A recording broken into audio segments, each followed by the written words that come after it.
Welcome to the very first episode of our podcast.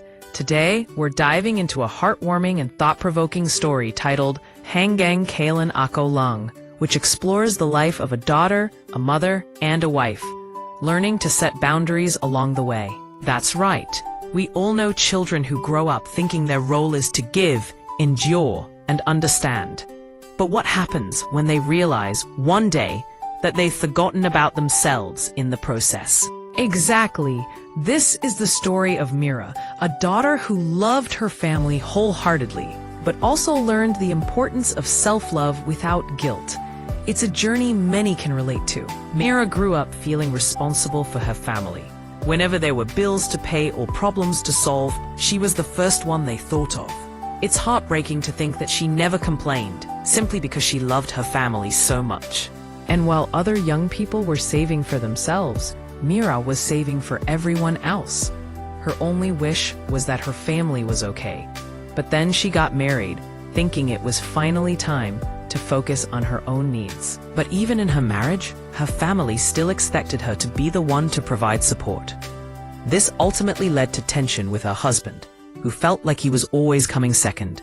Yes, and when that relationship ended, it was a quiet heartbreak. They didn't have a dramatic fight.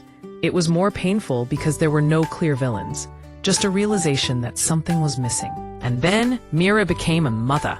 This was a pivotal moment for her, as she began to understand that giving too much love to others could mean neglecting those closest to her. After a long period of uncertainty, Mira found someone who accepted her as she was, tired, scared, and still learning.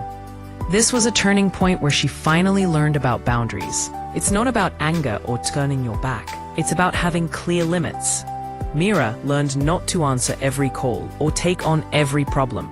And she began to say, "Not right now," without feeling guilty. And the amazing part? Her second husband didn't leave her. He loved her even more. They created a family where there was understanding instead of competition. Mira realized that love doesn't run out when you have boundaries. It's okay to choose yourself without feeling like a bad child or being selfish. This change wasn't easy for Mira. The first time she declined a financial request from her family, she felt her chest tighten. The messages she received made her doubt herself. But she didn't back down. She didn't slam the door shut. She just set a boundary.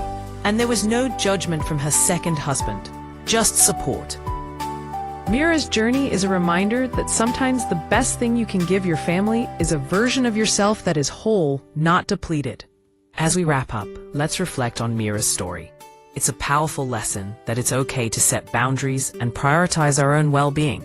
Absolutely. If you're someone who always gives, remember, you're not a bad child for having boundaries. True love knows when to pause before you run out of energy. Thanks for joining us today. We hope you found Mira's story as inspiring as we did.